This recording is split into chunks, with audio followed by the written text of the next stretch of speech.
The phone's shrill ring yanked me from fevered sleep. 2:38 a.m.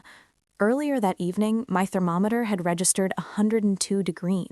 CO had battered my body for days, leaving me barely able to inhale without coughing. The room swirled as I groped for my phone. "Hello?" My voice broke, throat raw as sandpaper. "Leonora?" My boss Genevieve's voice cut through the line with surgical precision. "No concern, no preamble. You're fired. Your projects and office are reassigned. Goodbye." The words should have shattered me. 3 years of dedication, endless late nights, campaigns that rewired the company's identity and drove explosive growth, erased in a single sentence delivered while I lay sick and burning with a virus that had already taken millions of lives. But instead of panic or grief, something unexpected settled over me. Calm, clean, almost peaceful. "Okay," I said quietly. There was a pause, a sharp one. "What do you mean, okay?" Confusion crept into her usually controlled voice. I couldn't stop myself. I laughed, a deep, genuine laugh that immediately triggered a violent coughing fit. My chest seized as I struggled for air. "What's so funny?" she snapped. Between labored breaths, I managed, "Nothing, Genevieve. You just don't see what you've done." "Are you threatening me?" Her voice jumped, strained now. "Not at all," I replied evenly. "Just observing. Goodbye, Genevieve." I ended the call, still smiling despite the fever and the ache pulsing through my bones. The projects she'd seized, the ones she believed would elevate her even further, were never the victories she thought they were. They were elaborate structures built on fault lines she didn't know existed, and she had just stepped fully onto them. If you've ever been blindsided by betrayal, you know that hollow collapse inside your chest, the moment trust evaporates and you finally see someone as they truly are. Stay with me as this story unfolds. I promise the ending will be worth every second. If you enjoy these true tales of justice served, take a moment to like and subscribe so you never miss an upload. My name is Leonora DVO. Before that fateful nighttime call, I was the associate creative director at one of the nation's top marketing firms.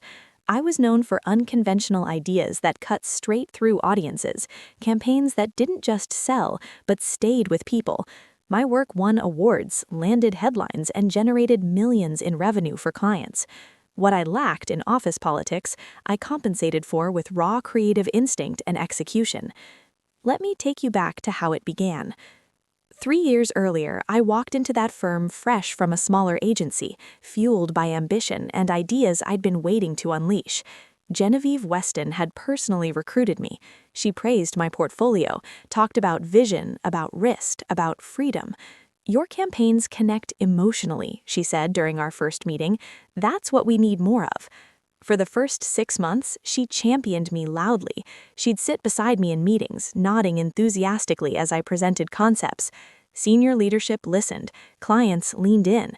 I believed I'd finally found a place where talent mattered more than hierarchy.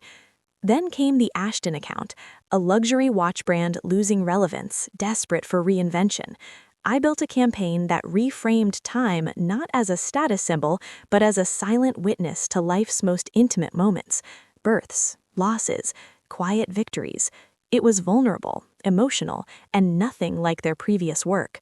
The campaign launched, sales jumped 42% in the first quarter. Industry recognition followed immediately, awards, panels, press. That's when things changed. At the celebration dinner, our CEO raised his glass and praised Genevieve's brilliant vision for the Ashton turnaround. She stood basking in applause. "When I developed this direction," she said smoothly, "I knew it would resonate with younger audiences." I froze, smile stiff on my face. My name was never mentioned. Later that night, outside the restaurant, I confronted her. "I built that campaign, Genevieve. You didn't acknowledge me once." She adjusted her coat, eyes sliding away. "Don't be dramatic, Leonora. This is business. We're a team. What matters is the company wins. A team where you take the credit." Her expression hardened. "You're still new. I've spent 15 years building my reputation. When you reach my level, you'll understand how this works." I should have left then, but the work challenged me, the pay mattered, and the insurance covered my mother's experimental cancer treatment. Without it, she had no remaining options, so I stayed. The behavior didn't improve, it became a pattern. I created the strategy. Genevieve requested a last-minute review. She walked into meetings with my work, tweaked a few surface details, and presented it as her collaborative vision. When things succeeded, it was Genevieve's brilliance. When something faltered, it was Leonora's execution. My salary stagnated. Her bonuses grew. Promotions passed me by. My ideas continued generating millions. So I started documenting every email, every meeting, every revision. Not out of spite, I told myself, but for protection. Then came the breaking point.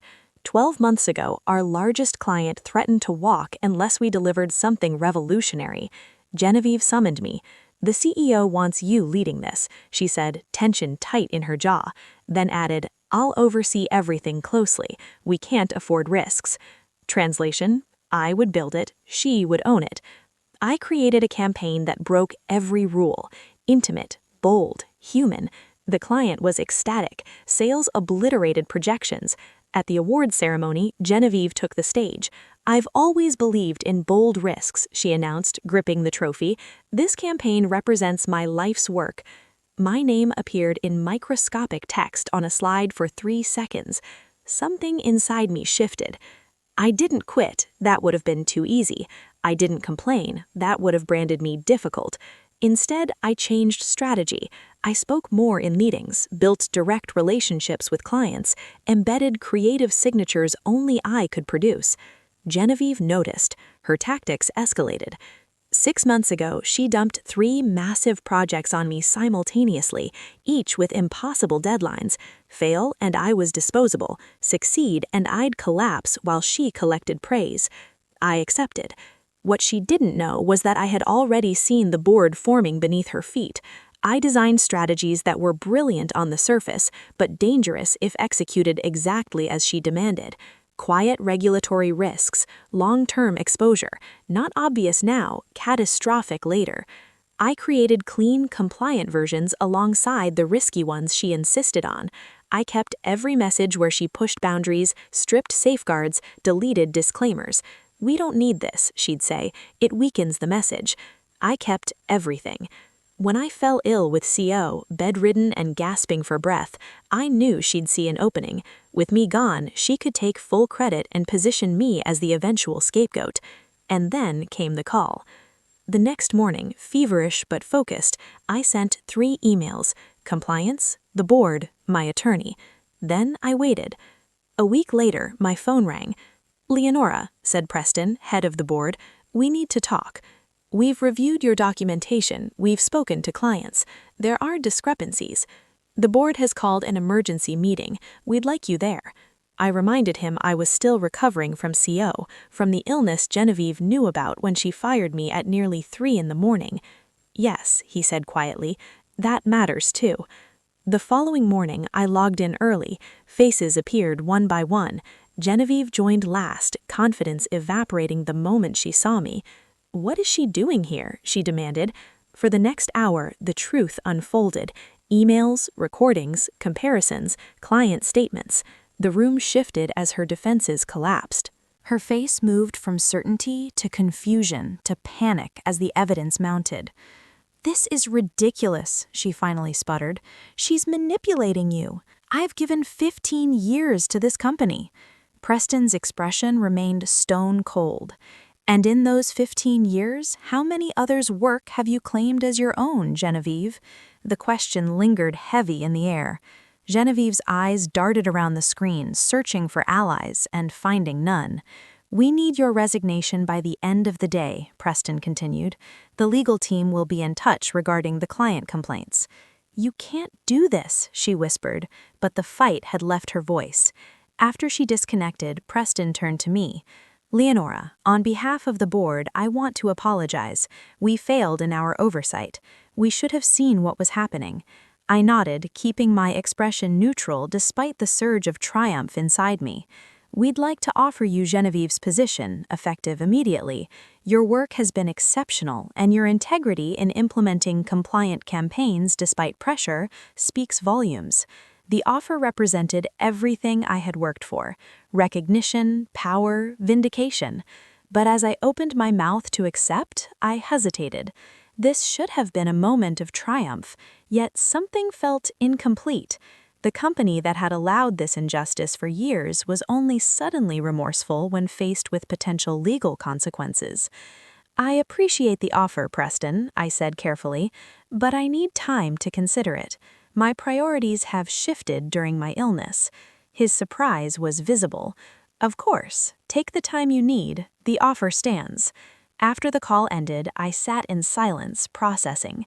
The revenge I had meticulously orchestrated had worked perfectly. Genevieve was exposed and removed. I had been offered her position, yet I felt hollow. Was stepping into her shoes truly what I wanted? Or was there something greater than climbing a corporate ladder built on taking credit for others' work? My phone buzzed with a text from my mother.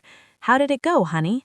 I stared at her message, reflecting on how close I had come to losing her, how the company's health insurance had saved her life, and how precious time really was. That's when it hit me. The best revenge wouldn't be taking Genevieve's job. It would be creating something entirely new, something that made both Genevieve and the company irrelevant.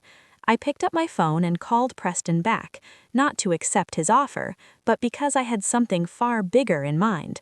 "Preston," I said when he answered, "I've made my decision. But first, let me share an idea I've been developing."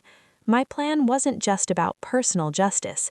It was about transforming an industry built on stolen credit and crushed creativity. "I'm declining your offer," I told Preston. His sharp intake of breath was audible over the line. "But I have a different proposition." "Leonora, I understand you're upset, but this position comes with substantial—" "I don't want Genevieve's job," I interrupted. "I want to change how this entire industry operates." Over the next hour, I outlined my vision: a new agency model built on transparent attribution, fair compensation tied directly to revenue, and collaborative leadership.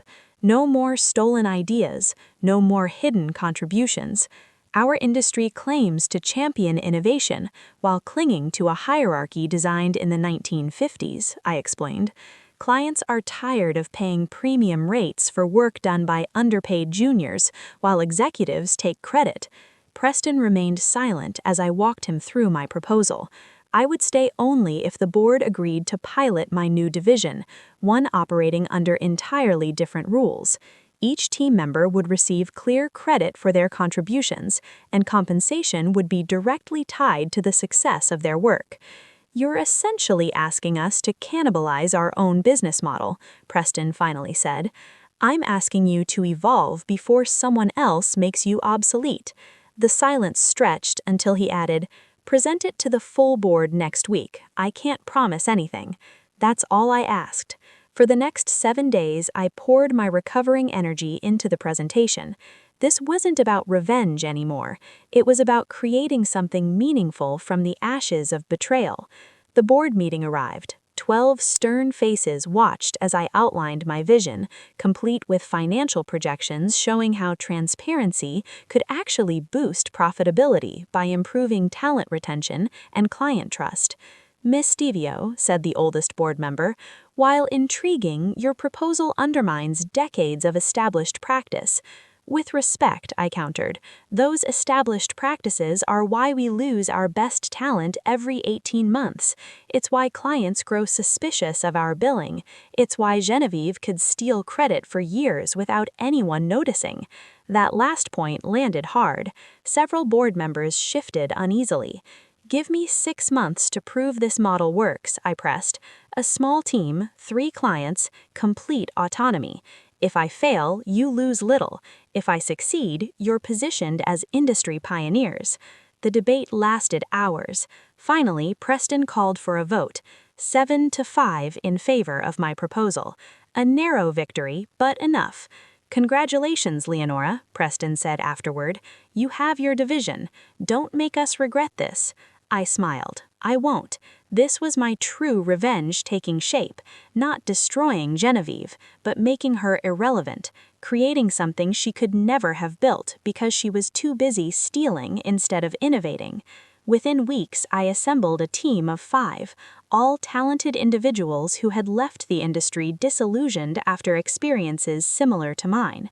Together, we developed our operating principles and target client list. Our first prospective client was Delia, marketing director at a mid-sized tech company. She'd worked with traditional agencies for years and was notoriously demanding.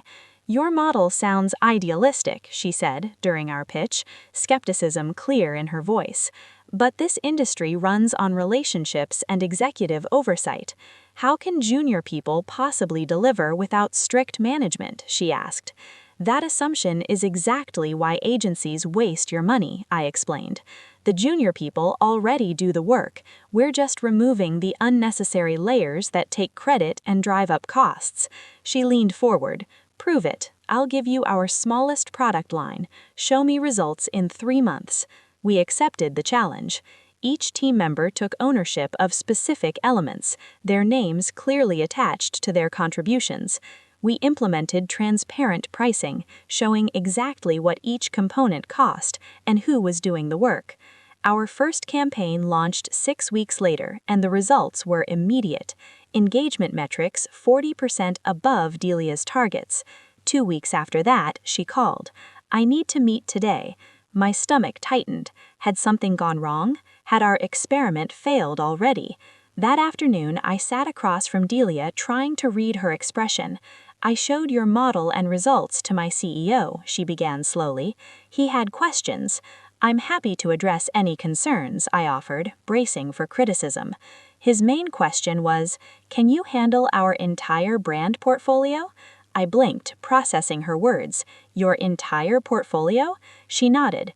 "Your team delivered better results with half the budget of our main agency. More importantly, I always know exactly who's working on what and why decisions are made. No more mysterious charges or executives taking credit for junior work." This was it, our first major validation, and not just a client, but a significant one whose business would establish our division as viable. "We'll need to grow our team," I said, mind racing, "but yes, we can handle it." Delia smiled. "Good, because I have already recommended you to 2 other companies. They'll be calling this week." News traveled fast. Within 2 months, we had 7 clients. By month 4, we had grown to 15 team members. Our transparent model resonated with clients tired of traditional agency politics. The original board members who had voted against me watched in stunned silence as our division's revenue grew. Preston, to his credit, became our strongest advocate. "This is the future," he declared during a company-wide meeting as I presented our results. "Leonora has shown us a better way forward." Seeing my name and contribution acknowledged publicly felt like water after years in the desert. But the true satisfaction came from watching my team receive the same recognition. Then came the industry conference, the same one where Genevieve had accepted an award for my work. A year earlier, our division was nominated for Innovation in Business Practices. As I prepared my acceptance speech, ever optimistic, my assistant rushed in. "Leonora, you need to see this." She handed me her phone. On screen was an announcement. Genevieve had launched her own agency, claiming to pioneer a revolutionary, transparent model of credit and compensation. My blood boiled. Even now she was stealing my ideas. I scrolled further, reading the details. Her version was a pale imitation, surface-level transparency with the same old power structures underneath. She didn't understand the fundamental principles that made our model work, because she had never truly created anything herself. "Should we respond?" my assistant asked. I considered it for a moment, then handed back her phone. "No, the market will sort this out." That evening, at the award ceremony, I felt a familiar tension as they announced the innovation category. The spotlight landed on our table as they called our name. Standing at the podium, looking out at the industry that had nearly broken me, I felt a strange calm. This award belongs to every person whose ideas were stolen, I began. Every creative who watched someone else take credit for their work. Every junior told to wait their turn, while their contributions powered someone else's promotion. The room grew uncomfortably quiet. Our model works, not because it's noble, but because it's honest. Talent flows to places where it's valued. Clients stay where they trust the process. It's simply better business. I spotted Genevieve in the crowd, her expression unreadable. To those attempting to copy our approach, I continued, transparency isn't a marketing tactic. It's a complete reinvention of how we work, reward, and create. You can't fake it. Our eyes met briefly across the room. She looked away first. After the ceremony, an industry reporter cornered me. Rumor has it Genevieve Weston started her company using your ideas again. Care to comment? I smiled. I'm focused on building something new, not reliving the past. So you won't address her claims that she developed this model years ago but wasn't allowed to implement it at your former company? I nearly laughed. The beautiful thing about our model is that every idea has clear documentation of its origin. The truth is easily verified. The reporter raised an eyebrow. Meaning?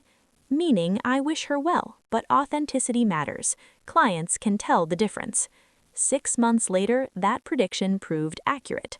Genevieve's agency struggled to retain both clients and talent. Without the ability to take credit for others' work, her own capabilities were exposed as mediocre. 3 major clients left her within weeks of each other, citing execution issues. Meanwhile, our division had grown so successful that the board voted to transition the entire company to our model. The old guard resisted, of course. 2 executives resigned rather than operate with transparency. We wished them well and continued growing. 1 year after that midnight firing, I received an email that stopped me cold. We should talk. Genevieve wanted a meeting. Against my team's advice, I agreed to coffee at a neutral location.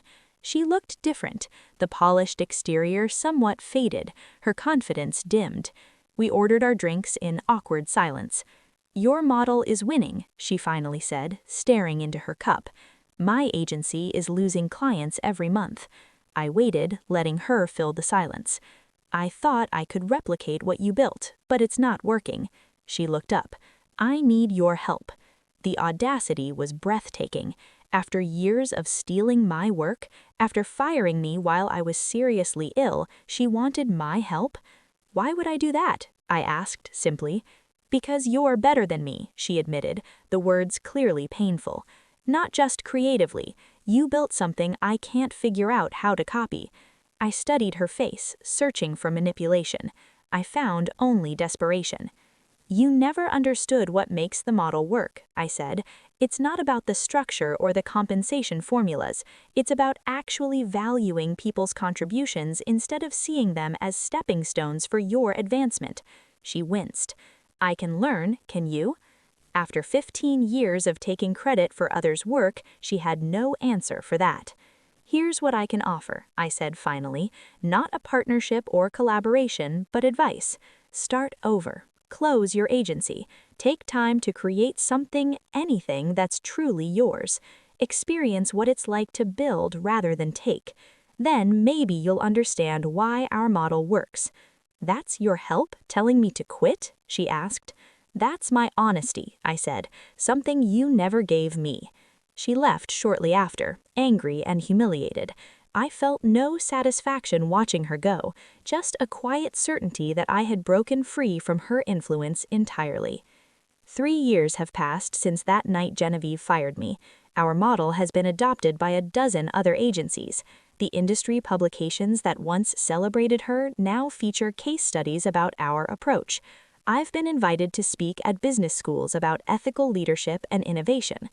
Last month, I received a package. Inside was a small independent magazine featuring a modest ad campaign for a local business. The creative director, Genevieve Weston. The work wasn't groundbreaking, but it was solid, authentic, and undeniably hers. Attached was a note. You were right. I'm starting over. Building, not taking. Thank you. I keep that note in my desk drawer, not as a trophy but as a reminder of the journey from fevered and fired to founding a movement that changed an industry. The most powerful revenge isn't destruction, it's creation. It's building something so necessary that it makes the old ways obsolete. It's transforming your pain into progress that helps others avoid the same fate. Genevieve took my job, my credit, and nearly my health. In return, I created a new way of working that made her entire approach irrelevant. I didn't need to destroy her, I simply needed to build something better.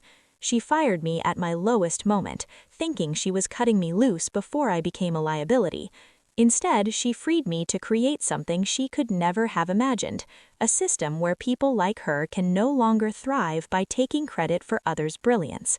That's the sweetest revenge of all, using betrayal as fuel to build something that ensures no one can ever do to others what they did to you. If you've ever had your work stolen or your contributions ignored, remember this: your ideas have power, even when others try to claim them. Document everything. Build allies who see your value, and when the moment comes, whether through betrayal or opportunity, be ready to create something entirely new. Sometimes getting fired is just the universe telling you it's time to light your own path forward. If this story resonated with you, please take a moment to like and subscribe. Your support helps us share more stories of resilience and transformation. Leave a comment below if you've ever had to rebuild after betrayal. I read every response and draw strength from this community's experiences. Remember, the best revenge isn't getting even, it's getting better. Thanks for staying with me until the end.